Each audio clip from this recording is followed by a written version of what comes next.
is so disturbing here is not just that there's more crime and mayhem, it's the audacity of it all. Like there's no lines anymore that can't be crossed.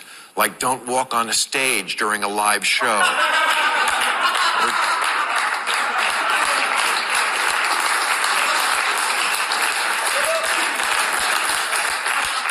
Or don't fuck with Mike Tyson. Just lines, people, lines.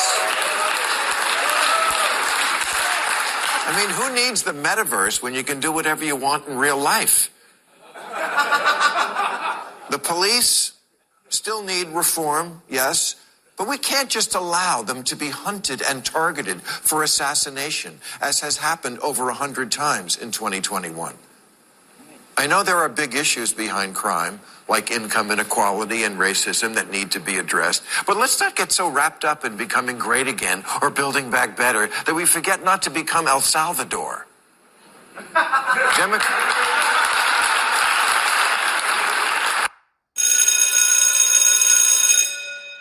Good morning. It's Wednesday, Wasden Wednesday, November the 29th, and this is The True Conservative. Welcome to all the butchers, bakers, and candlestick makers out there. I'm Ron, your host, and the only true conservative in the United States today. So today, after the Serenity Prayer and the patriotic song of the day, we will have shorts, Bishop Barron, 33 Strategies of War, and SEAL Team 6. All that and more when I get back.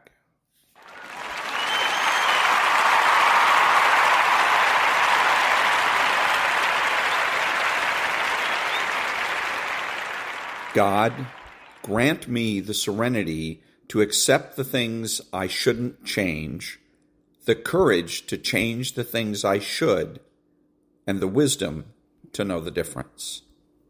Amen.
Thank you. And now, the shorts.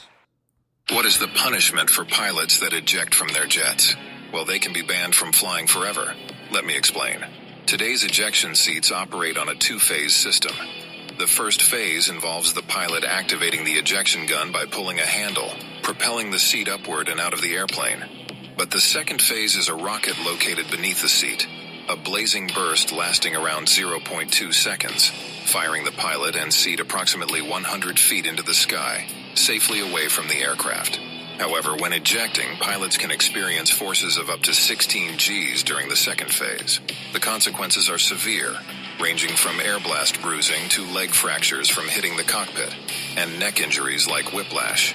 Shockingly, around 30% of pilots experience spinal fractures during the ejection process, a condition that can lead to a permanent ban on flying fighter jets. Unfortunately, when things go wrong, sometimes there's no other option but to eject. Cobra versus Apache. Which one's better? How does it rack and stack with the other attack helicopters out there? I'd say it's competition, if you could put it that way, is the Apache. But both of those aircraft are even though they're attack platforms, they both attack different ways. So the Apache has strengths and weaknesses, just like the Zulu has strengths and weaknesses. And I think with their combined influence on the battle space, there's really no gaps in what coverage we can provide for the ground forces. The Apache just came from a weapons and tactics instructor class for the first time and integrated with the Zulu Cobra shop. And from what I gather, the impacts on the battle space are great. They were approaching the target, the oil refineries near Ploiești, Romania, when their B-17 was damaged by heavy German flak. Though listing badly, they made it to the target and scored a direct hit. He was Second Lieutenant David Kingsley, and it was his 20th bombing run with the 341st Squadron, part of pilot Andy Anderson's famed crew. The crippled bomber came under unrelenting Messerschmitt fire as it fell further out of formation on the return trip. The tail gunner was hit badly, his parachute destroyed.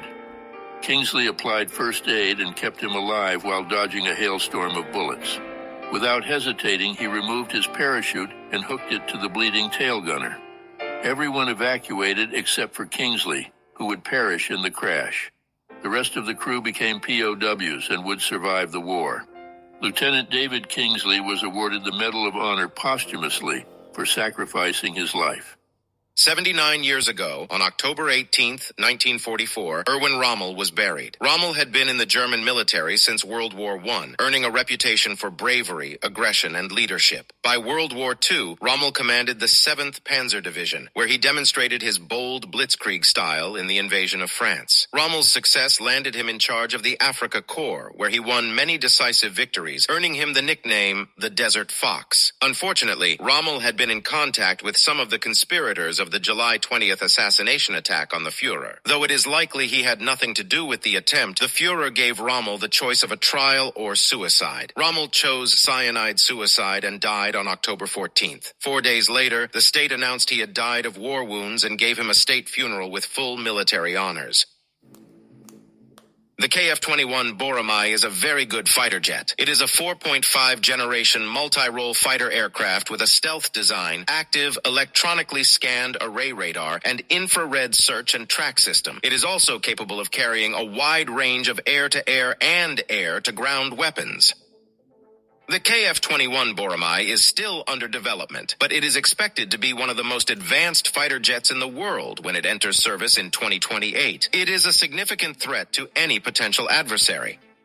It is difficult to compare the KF-21 Boromai to other fighter jets directly, as it is still under development. However, it is expected to be comparable to other 4.5 generation fighter jets, such as the Dassault Rafale. It is also expected to be superior to most 4th generation fighter jets, such as the F-16 Fighting Falcon and the FA-18 Super Hornet.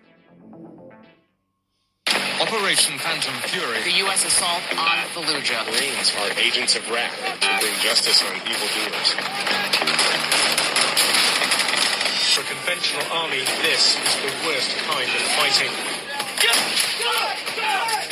The battle, a few hours old, the Americans said they'd already killed hundreds of insurgents.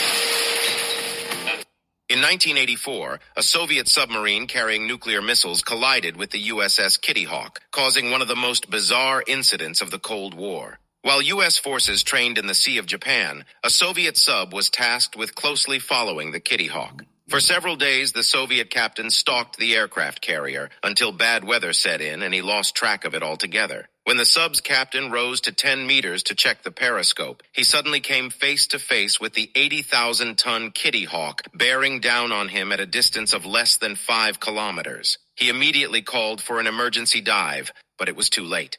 The impact was so violent that the captain thought his sub had been ripped to pieces. Amazingly, only the sub's propeller was damaged. But the collision punched a hole in the Kitty Hawk's bow, causing tons of highly flammable jet fuel to spill into the water. Thankfully, it didn't ignite, nor did the nuclear missiles that both ships had on board. But clearly the outcome could have been much worse.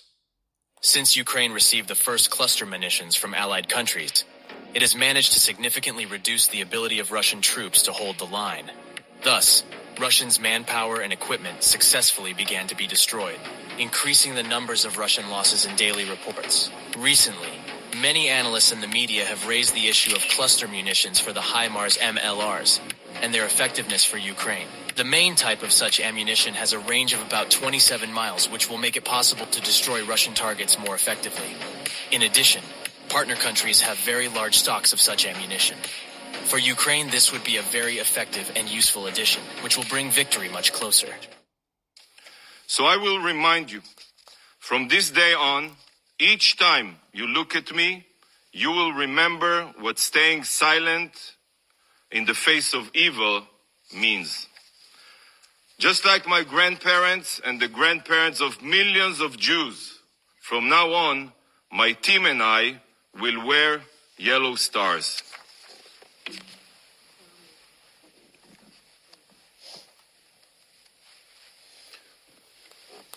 We will wear this star until you condemn the atrocities of Hamas and demand the immediate release of our hostages. We walk with a yellow star as a symbol of pride, a reminder that we swore to fight back, to defend ourselves. Never again is now.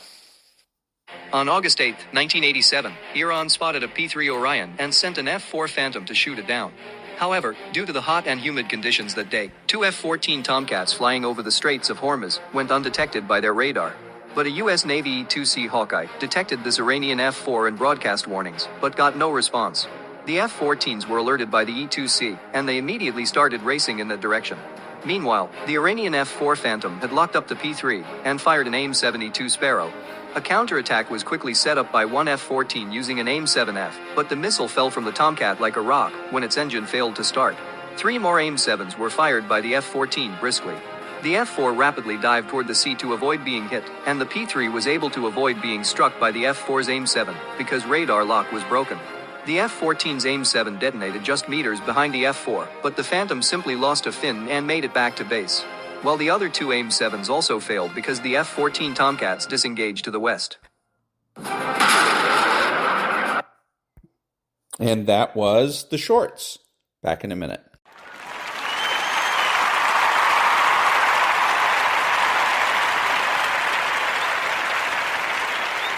Thank you. And now, Bishop Robert Barron.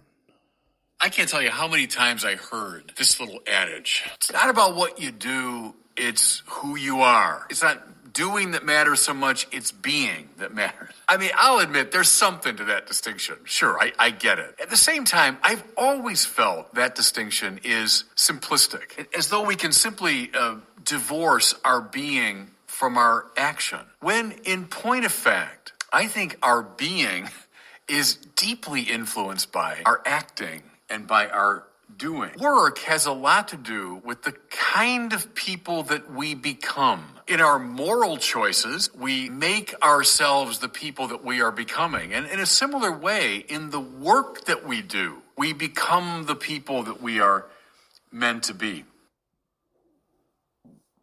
And that was Bishop Robert Barron. Back in a minute.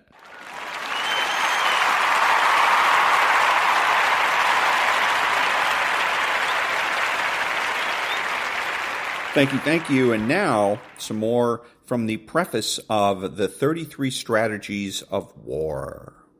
You must declare increasing war on yourself. As a warrior in life, you welcome combat and conflict as ways to prove yourself, to better your skills, to gain courage, confidence, and experience. Instead of repressing your doubts and fears, you must face them down, do battle with them. You want more challenges and you invite more war. You are forging the warrior spirit, and only constant practice will lead you there. The 33 Strategies of War is a distillation of the timeless wisdom contained in the lessons and principles of warfare. The book is designed to arm you with practical knowledge that will give you endless options and advantages in dealing with the elusive warriors that attack you in daily battle. Each chapter is a strategy aimed at solving a particular problem that you will often encounter. Such problems include fighting with an unmotivated army behind you, wasting energy by battling on too many fronts, feeling overwhelmed by friction, the discrepancy between plans and reality, getting into situations you cannot get out of. You can read the chapters that apply to the particular problem of the moment. Better still, you can read all of the strategies, absorb them, allowing them to become part of your mental arsenal. Even when you are trying to avoid a war, not fight one, many of these strategies are worth knowing for defensive purposes and for making yourself aware of what the other side might be up to. In any event, they are not intended as doctrine or formulas to be repeated, but as aids to judgment in the heat of battle, seeds that will take root in you and help you think for yourself, developing the latent strategist within. The strategies themselves are culled from the writings and practices of the greatest generals in history: Alexander the Great, Hannibal, Genghis Khan, Napoleon Bonaparte, Shaka Zulu, William Tecumseh Sherman, Arvin Rommel, von Zapp, as well as the greatest strategists: Sun Tzu, Miyamoto Musashi, Karl von Clausewitz, Ardent de Picque, T.E. Lawrence, Colonel John Boyd. They range from the basic strategies of classical warfare to the dirty, unconventional strategies of modern times.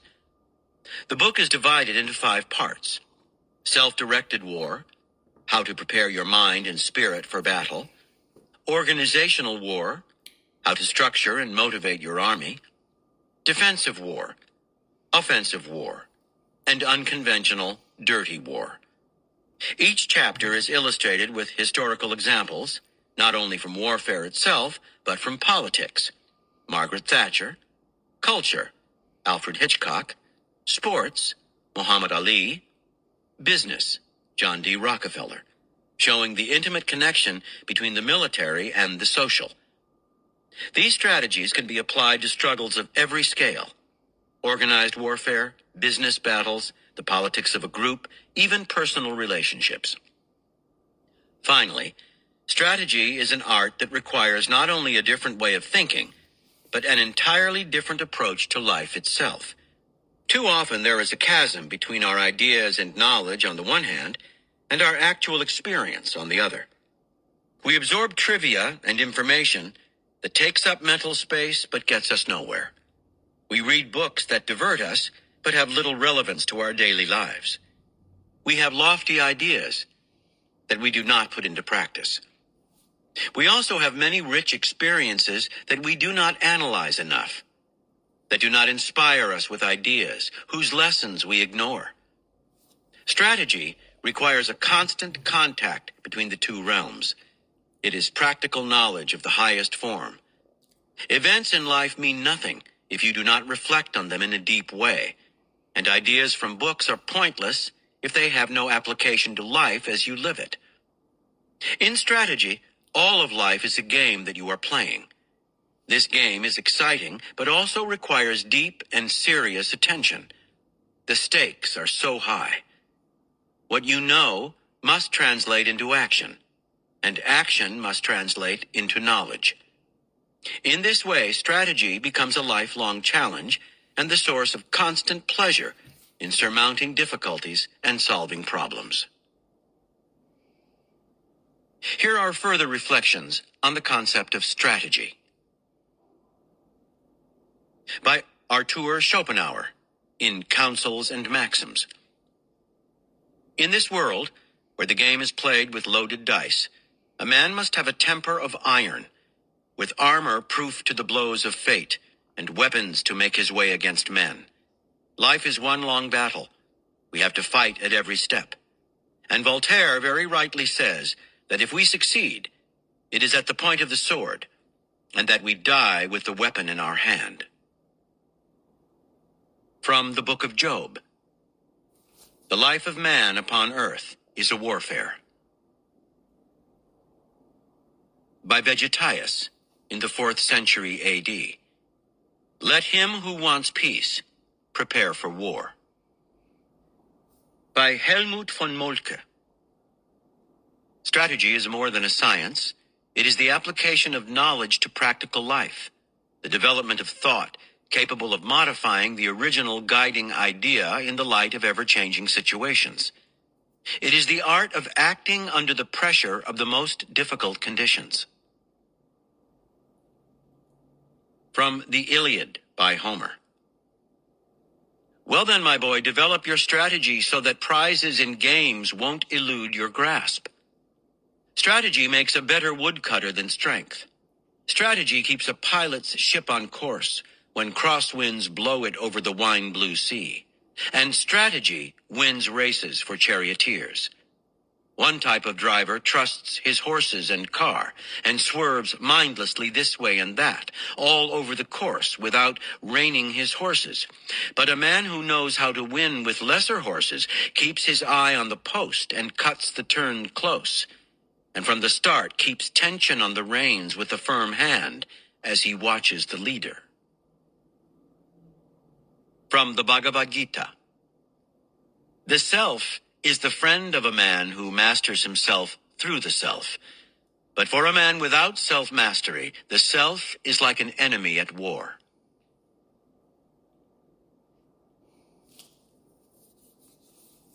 From the Greek Myths by Robert Graves. Although a goddess of war, Athena gets no pleasure from battle, but rather from settling disputes and upholding the law by pacific means. She bears no arms in times of peace, and if ever she needs any, will usually borrow a set from Zeus. Her mercy is great, yet once engaged in battle, she never loses the day, even against Ares himself, being better grounded in tactics and strategy than he, and wise captains always approach her for advice. From the Iliad by Homer. And Athena, whose eyes were as gray as owls. Diomedes, son of Tydeus, you don't have to fear Ares or any other of the immortals. Look who is here beside you. Drive your horses directly at Ares, and when you're in range, strike. Don't be in awe of Ares. He's nothing but a shifty lout. And when Diomedes thrust next, she drove his spear home to the pit of Ares' belly, where the kilt piece covered it. Ares quickly scaled the heights of Olympus, sat down sulking beside Cronian Zeus, showed him the immortal blood oozing from his wound, and whined these winged words. Father Zeus, doesn't it infuriate you to see this violence? We gods get the worst of it from each other whenever we try to help out men. And Zeus, from under thunderhead brows, shifty lout, don't sit here by me and whine. You're the most loathsome god on Olympus. You actually like fighting and war. You take after your hard-headed mother, Hera. I can barely control her either. Be that as it may, I cannot tolerate your being in pain. And he called upon Paean to doctor his wound. Then, back to the palace of great Zeus came Argive Hera and Athena the protector, having stopped brutal Ares from butchering men. By Friedrich Nietzsche. Against war, it can be said, it makes the victor stupid, the defeated malicious. In favor of war, through production, these two effects it barbarizes and therefore makes more natural. It is the winter or hibernation time of culture.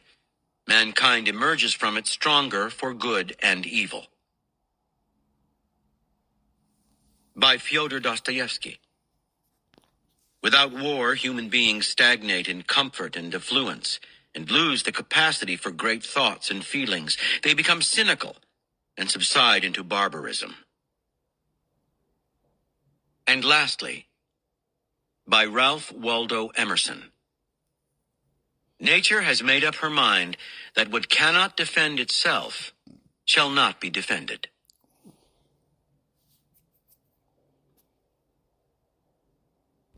And that was the ending of the preface of the 33 Strategies of War by Robert Greene. Back in a minute.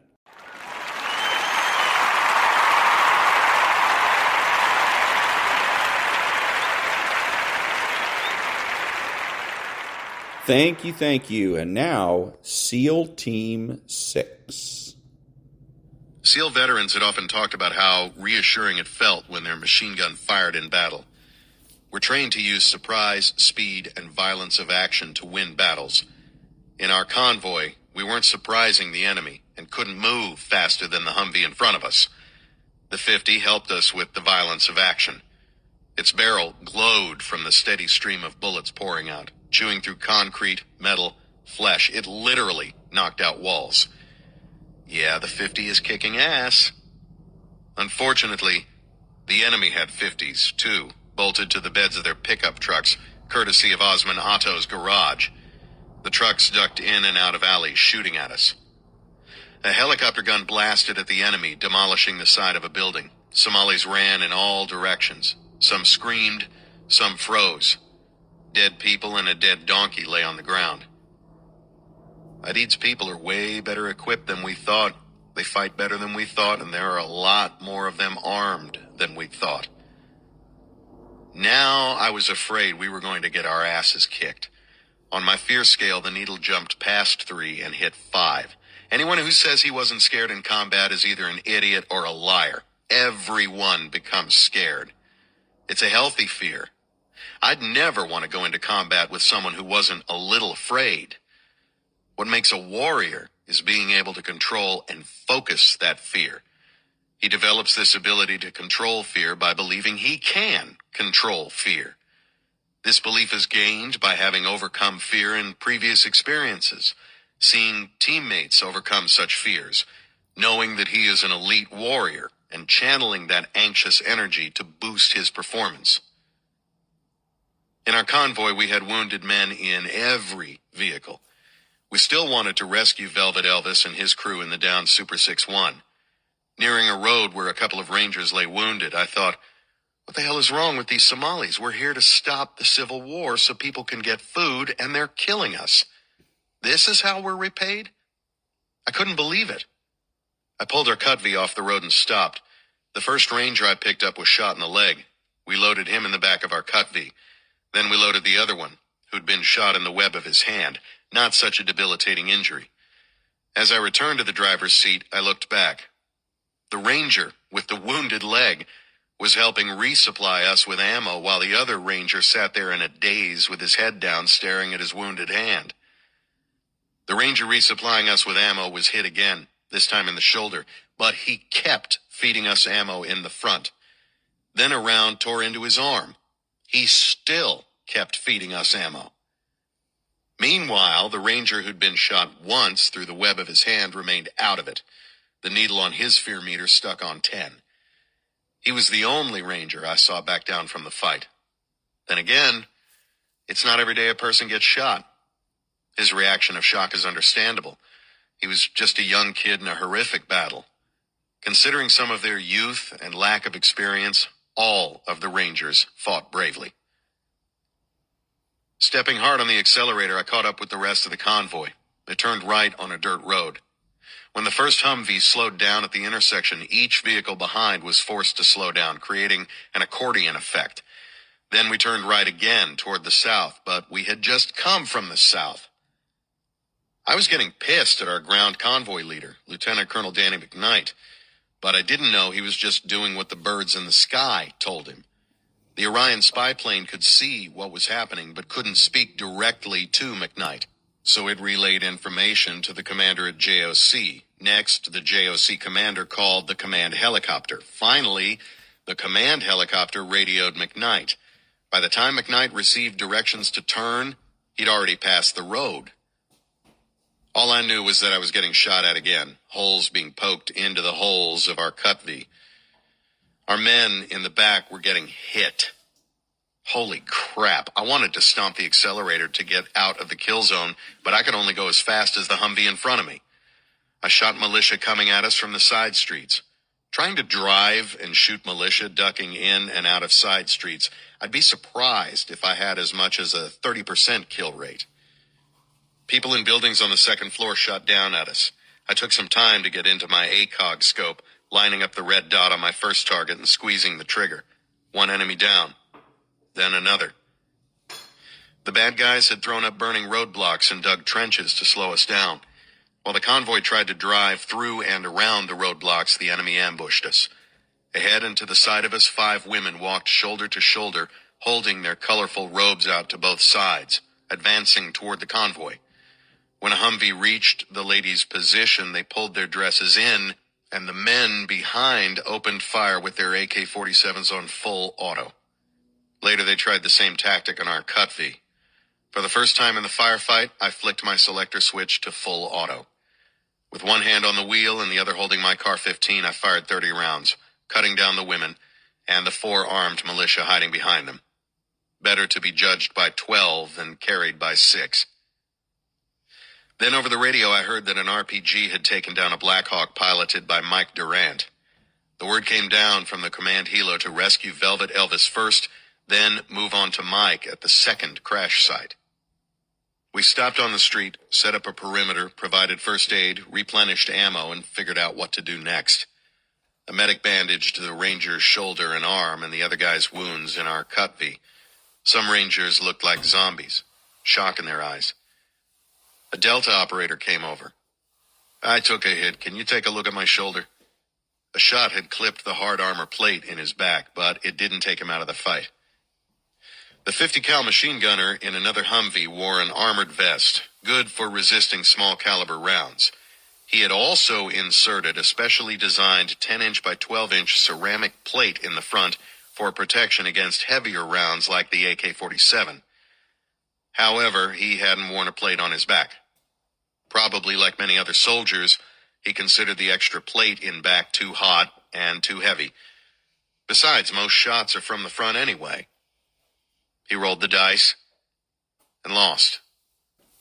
Over the radio, we offered to let our 50 gunner replace him. The Humvee of the dead 50 gunner pulled up next to our vehicle. Inside, tears streamed down a ranger's face as he held onto his buddy, one arm under his head. "You dumb son of a bitch, I told you. I told you to wear your backplate. I told you."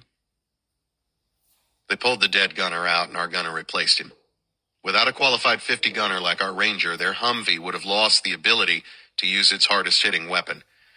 Our gunner would end up saving their Humvee. Casanova and I had used up the 10 30-round magazines in our bandoliers, plus 5 more magazines that the Ranger with the wounded shoulder and arm resupplied us with.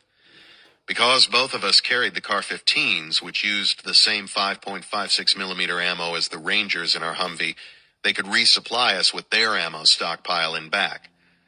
Little Big Man realized he'd brought the wrong weapon to the gunfight, a SEAL-modified M14.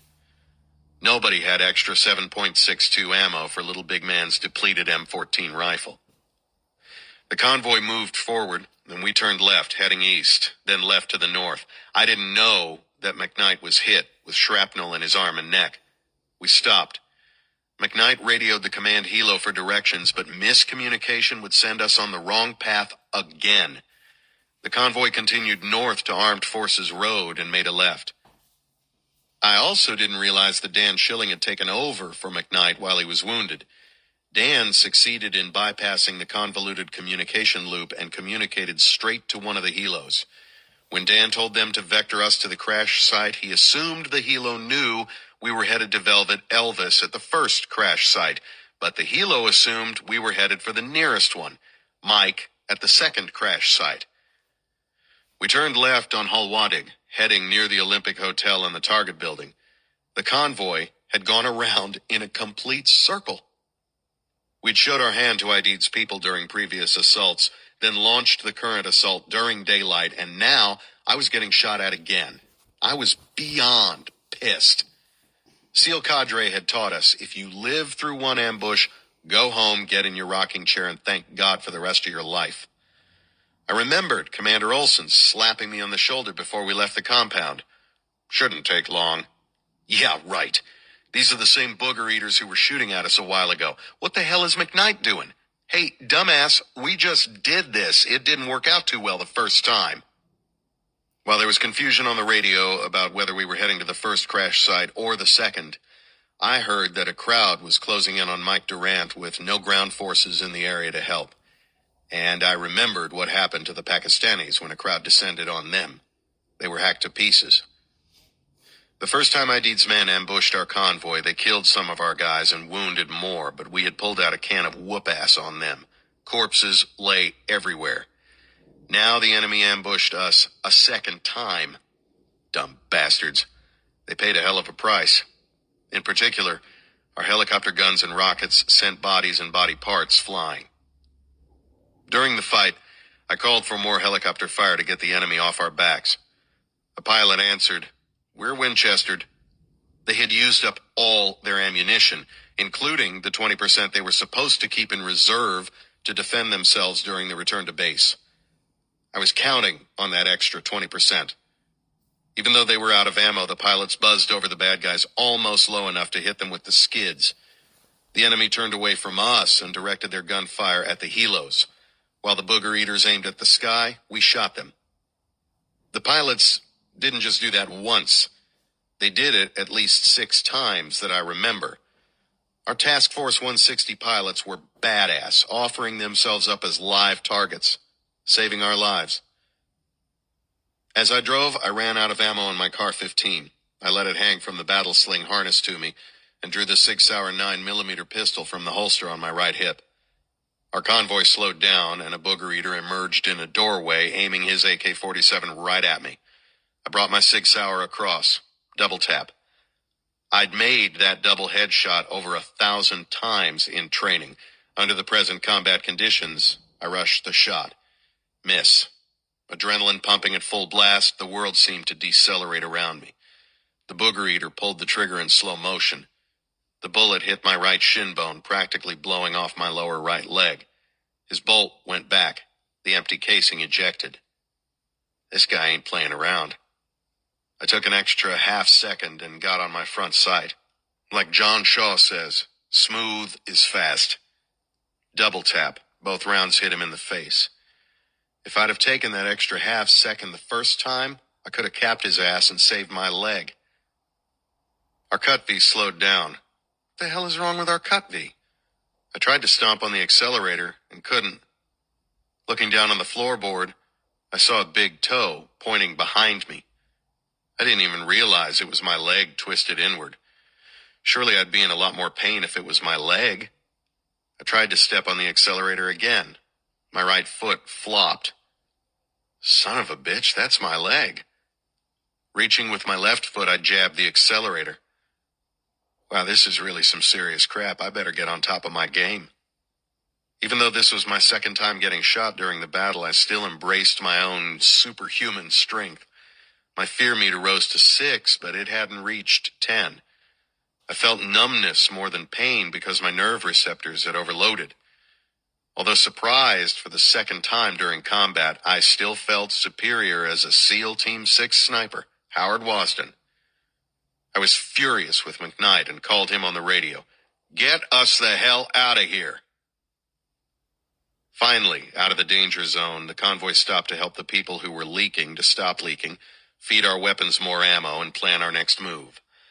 Casanova helped me crawl over the center console and into the passenger seat so he could drive. The battle sling of my car 15 got hung up on the center console. Little big man wrestled with it, trying to get it clear.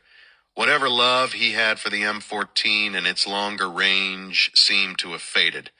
Little big man wanted my car 15. My shattered bone had jagged edges that could slice into an artery and cause me to bleed to death. Casanova propped my wounded leg up on the hood of the Humvee and placed my left leg next to it as a brace. The elevation would also slow the blood flow. "I'm going to get you home," Casanova said. The convoy moved out, and Casanova stepped on the gas. Our Cut V ran on 3 flat tires. The convoy made a U-turn and turned right at the Olympic Hotel, heading toward the first crash site, Velvet Elvis.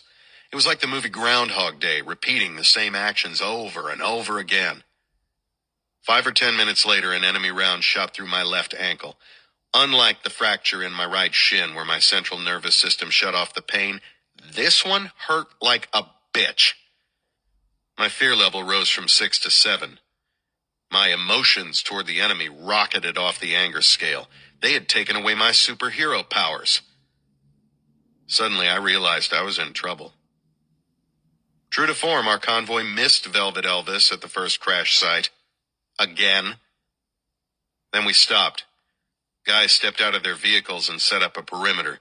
McKnight got out of his vehicle with someone, and it looked like they laid a map on the hood of their Humvee, plotting our location. It was surreal. While we're getting shot, why not walk into the 7-Eleven and ask for directions? Our convoy had failed twice to navigate its way to one of the downed pilots. We'd used up most of our ammunition. Wounded and dead bodies filled our vehicles. Half of the men were severely wounded, including most of the leaders. If we didn't return to base and regroup, we might not have anyone left to launch a rescue. Our Cut V had more holes in it than a sponge. The side mirrors dangled from their L brackets.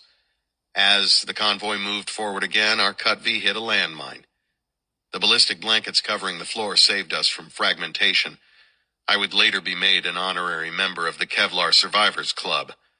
Casanova pulled off the road where our Cut V died. The booger eaters descended on us. We're about to be overrun. I remembered the old 1960 movie The Alamo, starring John Wayne as Davy Crockett. It was one of my favorite movies, and Davy Crockett was my favorite person in the Alamo. This must be how Davy Crockett felt before they killed him. Outgunned, undermanned, without protection, seeing his people get wiped out while the enemy continued to advance. This is it. Howard Wasden checks out in Mogadishu, Somalia on the afternoon of October 3rd, 1993.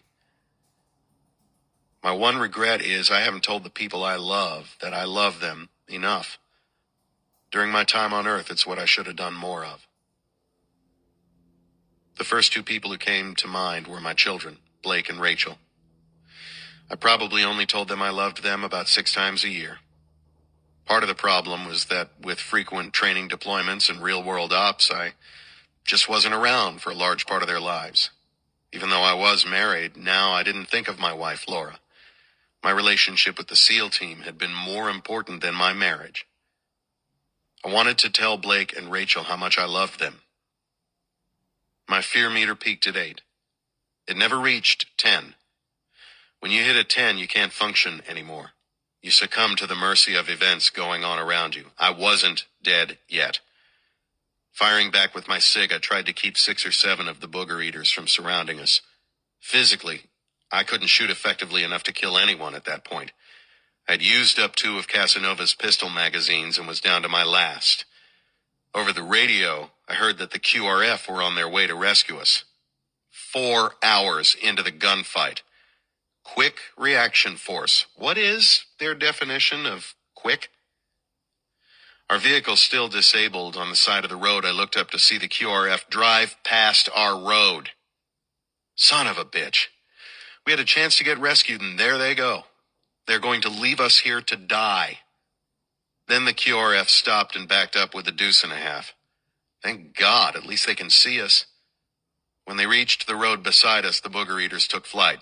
The QRF stopped. Casanova and Little Big Man helped transfer the wounded over to their vehicles. A ranger struggled to coil up a fast rope that had been dropped from a helicopter during the insertion, just doing what he'd done on training ops many times. In sensory overload, soldiers rely heavily on muscle memory, fighting the way they trained. Unable to walk, I stared at the ranger in disbelief.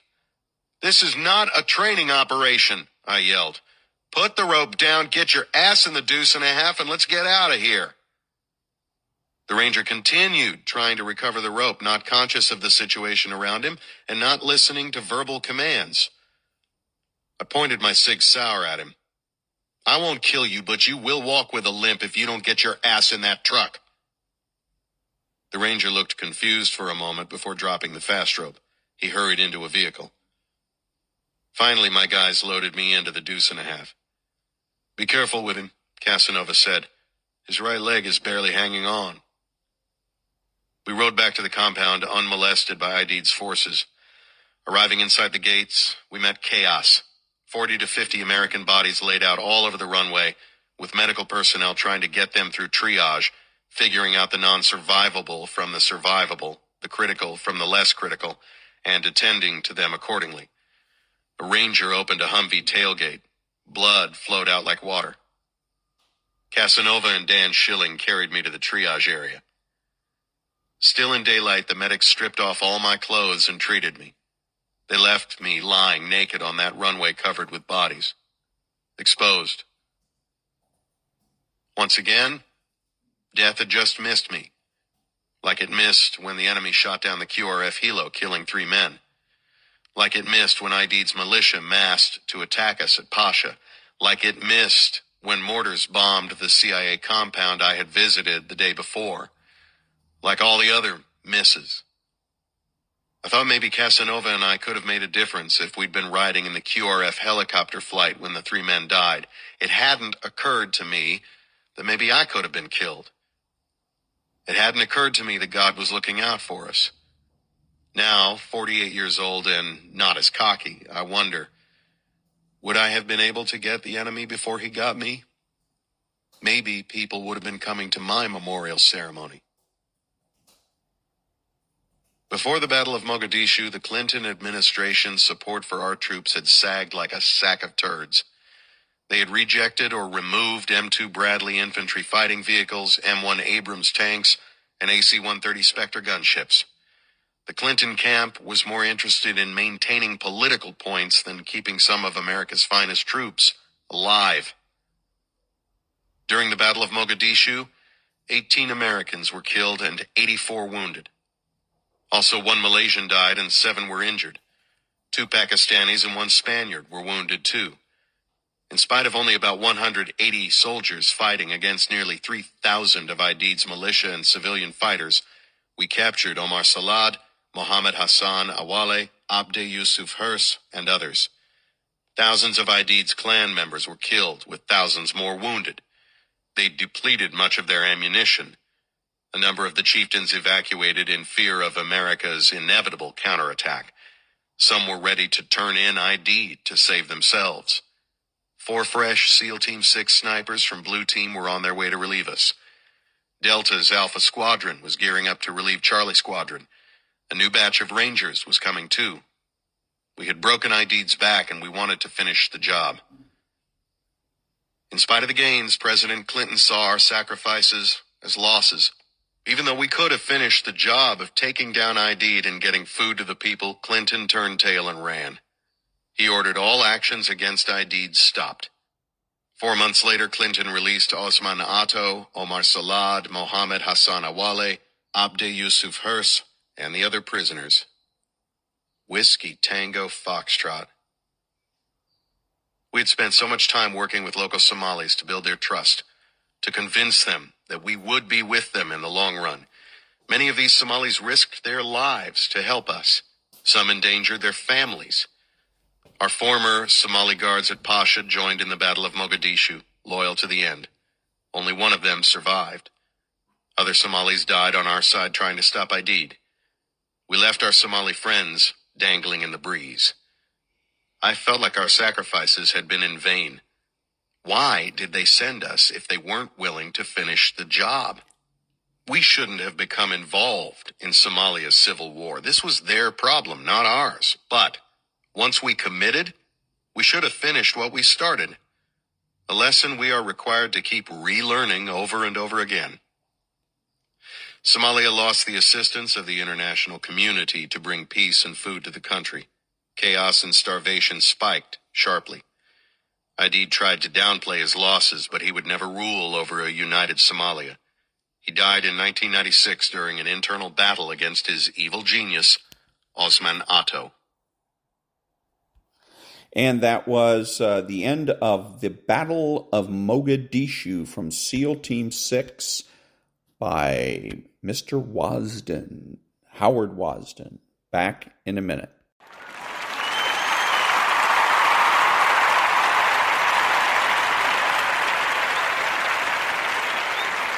Thank you. This is Ron, your host, the only true conservative in the United States. Today, bidding adios to all the butchers, bakers, and candlestick makers out there, and reminding you to be honest, smart, and beautiful, and remember that the left has no authority, no power, and they can't win.